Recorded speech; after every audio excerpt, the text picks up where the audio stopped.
कोशिश करिए, जो भी जुड़ा हो आंसर बताने की कोशिश करिएगा। पहला सवाल दिया गया है और पहला सवाल ये है, आपके सामने दिख रहा है। मैं सवाल के सामने से हटा देता हूँ इसको। कहा गया पहला सवाल कि निम्न में से किसी कृषि के लिए प्रति हेक्टेयर सबसे अधिक पानी की आवश्यकता होती है। प्रति हेक्टेयर बोला है तो जाहिर सी बात है सवाल में कुछ दम है। तो इसका जवाब का कोशिश करिएगा, एक बार हिंट मारने की कोशिश करिए सब लोग। सोचिए क्या आंसर हो सकता है इसका। जल्दी से बताइएगा सभी लोग, कमेंट करने की कोशिश करिएगा। जो भी कमेंट करेगा बताइएगा जल्दी। तो मैं बताना चाहूँगा उसका आंसर, आप लोग का समय न व्यतीत करूँगा, ठीक है। तो इसका आंसर आपका होगा गन्ना। कौन सा आंसर होगा? गन्ना। गन्ना प्रति हेक्टेयर के लिए सबसे अधिक पानी की आवश्यकता होती है। याद रखिए, प्रति हेक्टेयर जब बोला जाएगा तभी, ठीक ना। तो इसका आंसर कौन सा होगा? ऑप्शन नंबर सी, गन्ना आंसर होगा। अगला सवाल देखिएगा। आपके अंतरिक्ष में कौन सा धूमकेतु हर साल 76 साल में एक बार ही दिखाई देता है? बड़ा एक बहुत ही अच्छा सवाल पूछा है।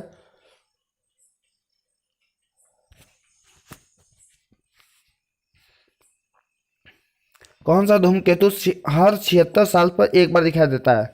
कमेंट करने की कोशिश करिए सब लोग, तुरंत तुरंत कमेंट करिए।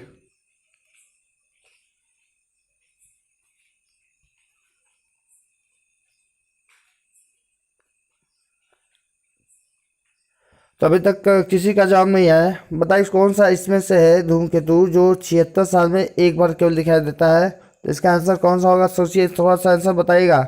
बहुत ही अच्छा सवाल है। तो इसका आंसर आपका हो जाएगा, बता दूं आपको, तो इसका आंसर आपका है हैली। कौन सा आंसर हो गया?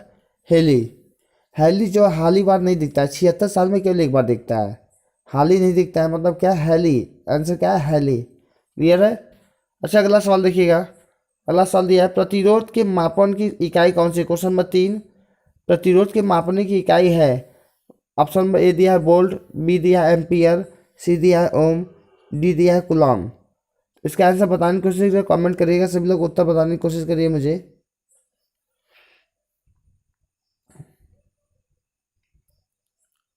तो इसका आंसर आपके द्वारा नहीं दिया गया अभी तक। तो आइए देखते हैं इसका आंसर क्या होगा।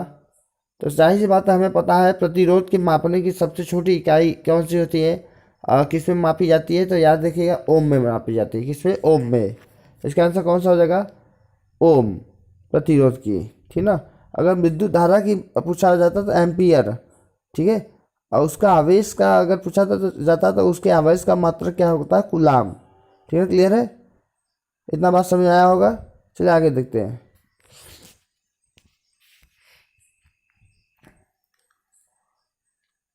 कहा गया दिया सलाई की नोक पर ज्वलनशील द्रव्य होता है।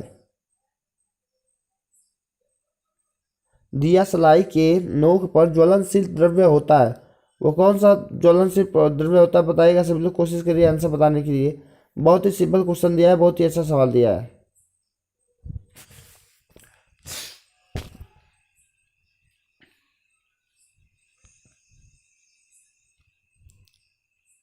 तो इसका आंसर हो जाएगा आपका, दिया सलाई के नोक पर ज्वलनशील द्रव्य होता है। Option number manganese dioxide. Option number B answer हो जाएगा, मैग्नीज डाइऑक्साइड इसका आंसर होगा। ठीक ना, क्लियर है? तो ये इसका आंसर क्लियर हो जाना चाहिए था मेरे हिसाब से। और चलिए अगला सवाल देखते हैं।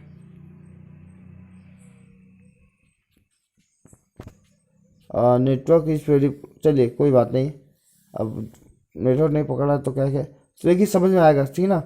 निर्जलीकरण में पिंड से खोया गया द्रव्य ज़्यादातर होता है। बताइए क्या होता है? शर्करा होता है कि सोडियम क्लोराइड होता है कि कैल्शियम फास्फेट होता है कि पोटेशियम क्लोराइड होता है? तो बताइए निर्जलीकरण में पिंड से खोया गया द्रव्य ज़्यादातर क्या होता है? तो इसका आंसर मैं आपको बताऊं, तो इसका आंसर आपका होगा option number B. Option number B, sodium chloride. नमक जो होता है, नमक जैसे होते हैं, पिंड के से खोया गया द्रव्यमान क्या होता है? वो नमक जैसा होता है, तो सोडियम क्लोराइड होता है। ठीक है, क्लियर है? समझ में आया? अगला देखते हैं क्वेश्चन। ट्रांजिस्टर में बने इन दोनों मूल तत्वों का प्राय उपयोग किया जाता है। ट्रांजिस्टर जो प्रयोग किया जाता है, बनाया जाता है, उसमें किसका किसका प्रयोग किया जाता है? आपको ऑप्शन दिया है बोरोन और एल्यूमिनियम का, बी वाला ऑप्शन दिया है सिलिकॉन और जर्मेनियम का, सी वाला ऑप्शन दिया है इंडियन और टंगस्टन का, डी वाला ऑप्शन दिया है नियोबियम और कोलंबियन का। तो बताइएगा कौन सा आंसर होना चाहिए का इसका। इसका आसान सा आंसर है, बताइएगा, सिंपल सा क्वेश्चन है।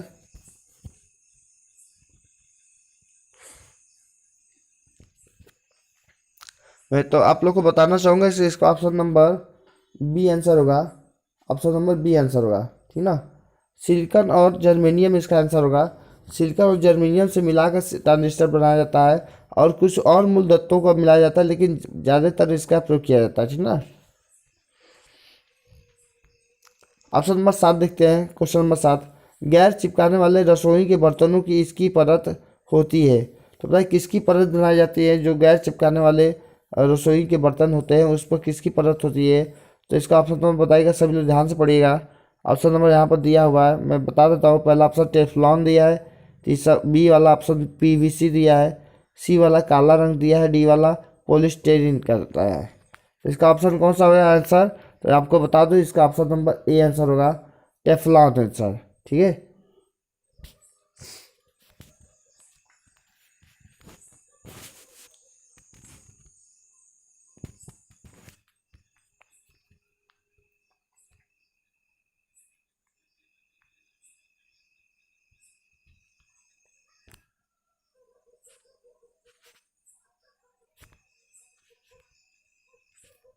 चलिए अगला सवाल देखते हैं। एंटीनाइड्स जो परमाणुवीय संख्या वाले मूल तत्व होते हैं वो कहाँ से कहाँ तक होते हैं, बताइएगा।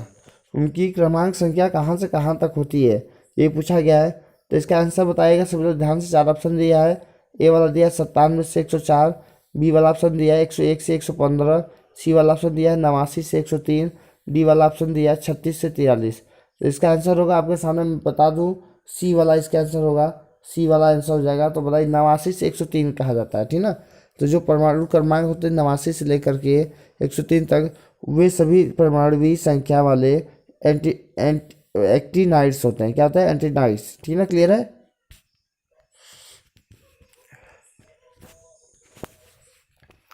बताएगा पहले महायुद्ध के किस वर्ष जर्मनी ने रूस और फ्रांस के विरुद्ध युद्ध की घोषणा किया था। जो वर्ल्ड वार हुआ था, पहला ही हुआ था जो वर्ल्ड वार।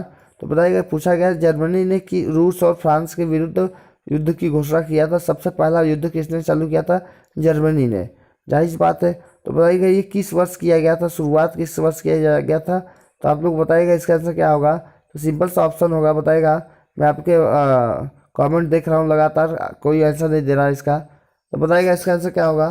मैं आप लोग को बता दूँ, इसका आंसर हो जाएगा ए वाला आंसर। 1914 में 1914 में जर्मनी ने रूस और फ्रांस के विरुद्ध सर्वप्रथम महायुद्ध में, ठीक है, विरुद्ध करने मतलब युद्ध करने की घोषणा किया गया था, ठीक ना। क्लियर है।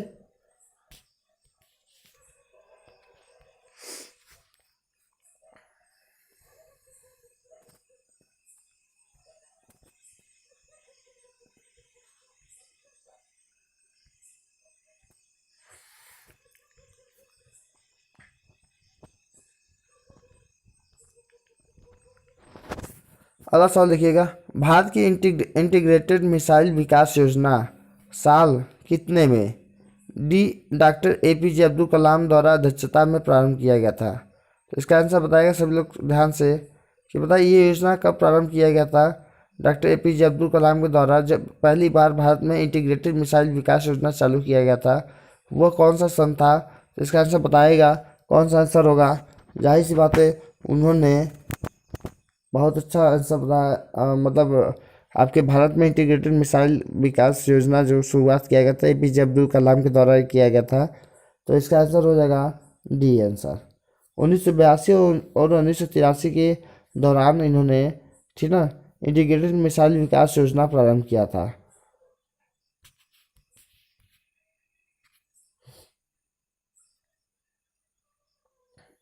अगला सवाल देखते हैं। कहा गया है बटरफ्लाई शब्द किस खेल से संबंधित है। बटरफ्लाई शब्द किस खेल से संबंधित है। तो इसका उत्तर क्या होगा, बताइएगा ध्यान से। तो जाहिर सी बात है, इसका आंसर मैं आपको बताना चाहूँगा। इसका आंसर आपका होगा बटरफ्लाई शब्द तैराकी खेल से संबंधित है। ठीक है, तैराकी शब्द से संबंधित है। तो यहाँ तक आपको क्वेश्चन मैंने बता दिया यहाँ तक। आइए अगला सवाल देखते हैं।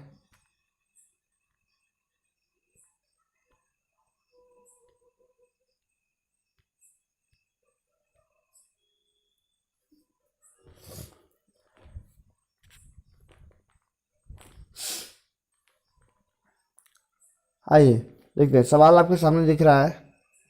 12वां सवाल कहा गया है, मूल शैल द्रव्य में इस द्वारा भूमि का निर्माण किया जाता है।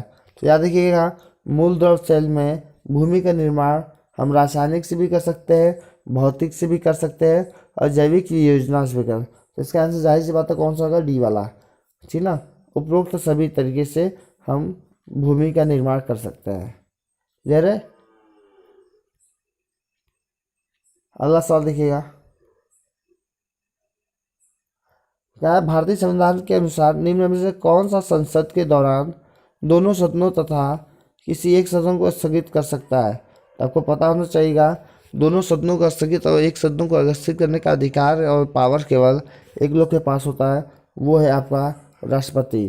वो है आपका राष्ट्रपति। ऑप्शन नंबर ए आंसर हो जाएगा। ठीक ना। क्वेश्चन नंबर 14 देखते हैं। 14 कहा गया है,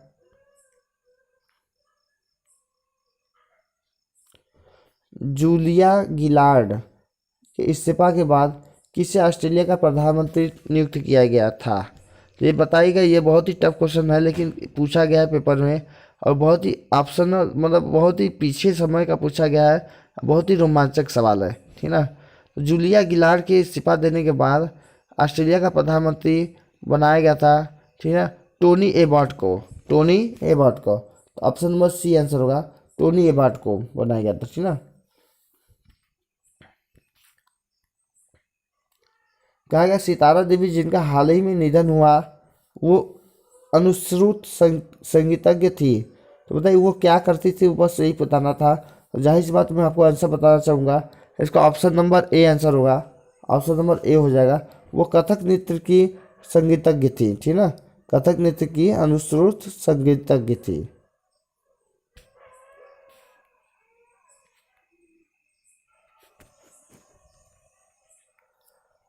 अकबर के शासन काल में टोडरमल इससे संबंधित थे। बताइए संगीतज्ञ थे कि साहित्यक थे कि भू राजस्व सुधारक थे कि कानून से संबंधित थे। सवाल पूछा गया टोडरमल अकबर के शासन काल में क्या थे। तो जाहिर सी बात मैं आपको बताऊंगा, इसका आंसर होगा सी वाला, भू राजस्व सुधार करने वाले थे। ठीक ना, इनका काम क्या था, भू राजस्व सुधार करना।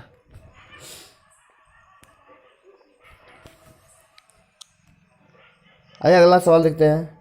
1947 में माउंटबेटन के अंतर्गत खालिस्तान के लोगों को पाकिस्तान या भारत में शामिल होने की इच्छा के जनमत के द्वारा निश्चित करने के अधिकार दिया गया था। भाई वो किसके द्वारा दिया गया था। तो याद है इसका आंसर क्या होगा, ना असम, ना पंजाब, ना बंगला में। इसका आंसर होगा डी वाला, NWFP और असम की सिलहट जिला में दिया गया था। ठीक ना। ये दो स्थानों पर माउंटबेटन ने अपने अंतर्गत पाकिस्तान या भारत में शामिल होने की इच्छा को जनमत संघ के द्वारा निश्चित करने का अधिकार दिया था। ठीक ना, क्लियर है।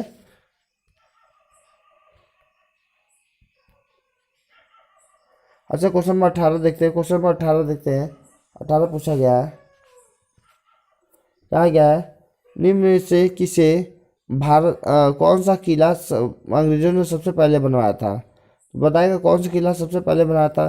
तो इसका ऑप्शन आप ध्यान से देखेंगे तो यहाँ पर ऑप्शन नंबर बी और सी दोनों सेम दिया है। तो ये दोनों में से एक ही आंसर है, दोनों मतलब एक ही है। तो भाई से ज़्यादा है, एक ही आंसर होगा, फोर्ट सेंट जॉर्ज। सबसे पहला भारत में अंग्रेजों द्वारा बनाया गया था किला, वो कौन सा था, Saint George, Fort Saint George. Clear है। अच्छा अगला सवाल देखते हैं, चाणक्य और किस नाम से जाना जाता था। तो बताइएगा चाणक्य किस नाम से जाना जाता था। आपको पता होना चाहिए था कि चाणक्य एक और नाम, कई नाम, दो नाम से जाना जाता, एक जिनमें से एक था विष्णुगुप्त। क्या था, विष्णुगुप्त। आंसर 19 का डी वाला आंसर हो जाएगा। ठीक ना। अच्छा बताइए अगला सवाल, बताएगा 20वां सवाल, निम्न से किस भू राजस्व निर्धारण से सर थॉमस मुनरो संबंधित है? तो भाई थॉमस मुनरो संबंधित किससे थे, इस सवाल पूछा गया है। तो आंसर क्या होगा इसका?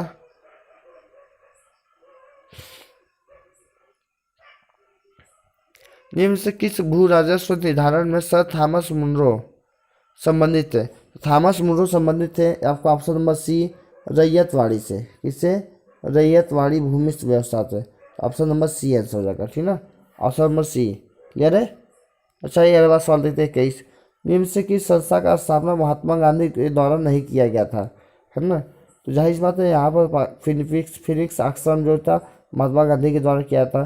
साबरमती आश्रम महात्मा गांधी के द्वारा, सेवाग्राम आश्रम जो भी महात्मा गांधी के द्वारा, लेकिन हमने नहीं देखा कि विश्व भारती महात्मा गांधी के द्वारा बनाया गया है, नहीं बनाया गया। जाहिर सी बात है, तुम्हें मुझे पता है नहीं बनाया गया, तो जाहिर सी बात है इसका आंसर क्या हो जाएगा? डी वाला, ठीक ना, डी वाला। विश्व भारती जो है महात्मा गांधी के द्वारा निर्मित नहीं किया गया। क्लियर है?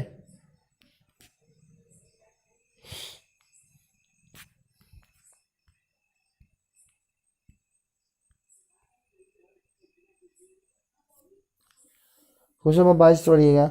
निम्न से किसे आमतौर पर रेड शर्ट कहा जाता है था?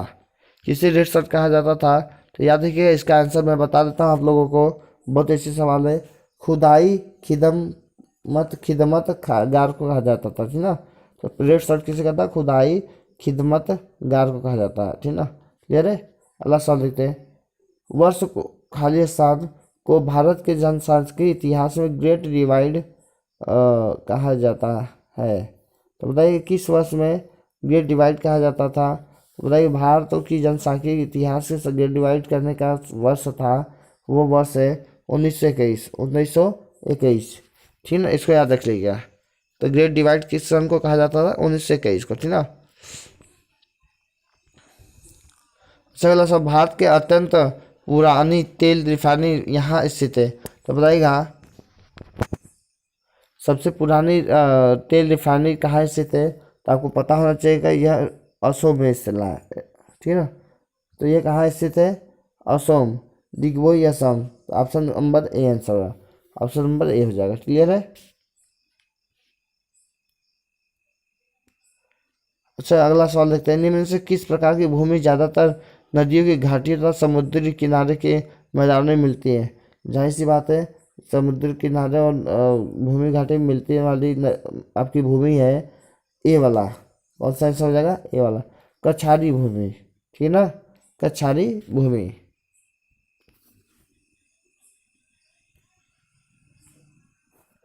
अच्छा, आगे देखिएगा, कहा गया परमाणु संख्या 7 होना समझदारी नहीं है, ठीक है ना। अगला सवाल देखिए, क्वेश्चन नंबर 26। परमाणु संख्या 7 वाले मूल तत्व में एक परमाणु में होते हैं। तो जाहिर सी बात मैं आपको बता दूं कि परमाणु कितने होते हैं। तो परमाणु जो इलेक्ट्रॉन की संख्या होती है, प्रोटॉन की संख्या होता है, वो दोनों बराबर होता है। और जितनी इलेक्ट्रॉन और प्रोटॉन की संख्या बराबर होता है, उतनी मेरा मतलब वो है ना। तो फाइट नहीं कराओगे तो छोड़ जाना, सॉरी। तो इसका आंसर क्या हो जाएगा? परमाणु संख्या 7 वाले मूल तत्व के एक परमाणु में होते हैं तो 7 इलेक्ट्रॉन होते हैं, 7 प्रोटॉन होते हैं, बस आंसर। जहाँ पे न्यूट्रॉन जीरो होता है, ठीक ना, न्यूट्रॉन कितना होता है? जीरो। समझ आया होगा। 27। साबुन इसका सोडियम लवण होता है। साबुन में किसका सोडियम लवण होता है?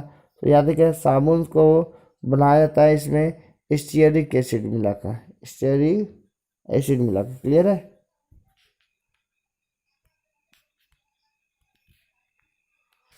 अच्छा, पूछा गया अगला सवाल, निम्न में से कौन सी धातु नाइट्रिक अम्ल से अबाधित है ना। कौन नाइट्रिक अम्ल में मिलने से उसके साथ रिएक्शन नहीं करता? या देखिए ऐसा ऑप्शन केवल एक ही मिल रहा है यहाँ पर, पारा। पारा से मिलने पावर कोई भी रिएक्शन नहीं करेगा, और बाकी सबको परेशान नहीं करेगा आपको। हाँ,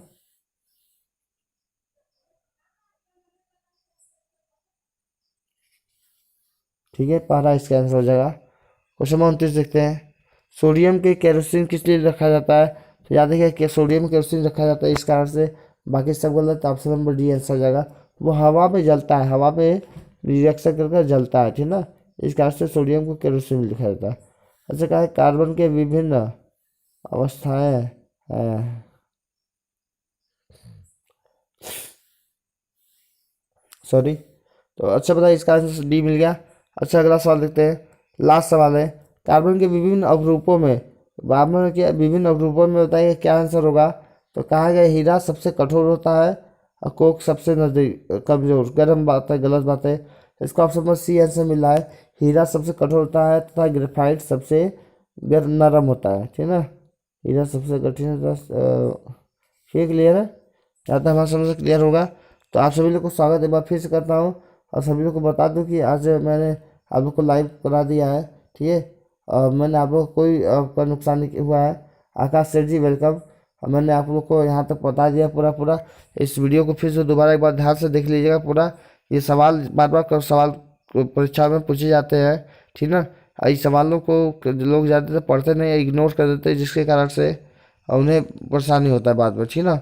सभी लोग को बने रहिएगा कल मेरे साथ।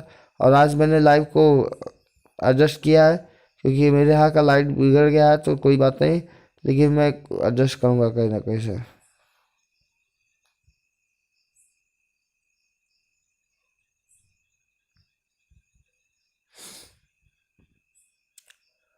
तो सभी लोग के लिए मेरे हिसाब से गुड नाइट करता हूँ। आप सभी लोग बेस्ट ऑफ लक करता हूँ, और सभी लोग पढ़ते रहिएगा, ठीक है।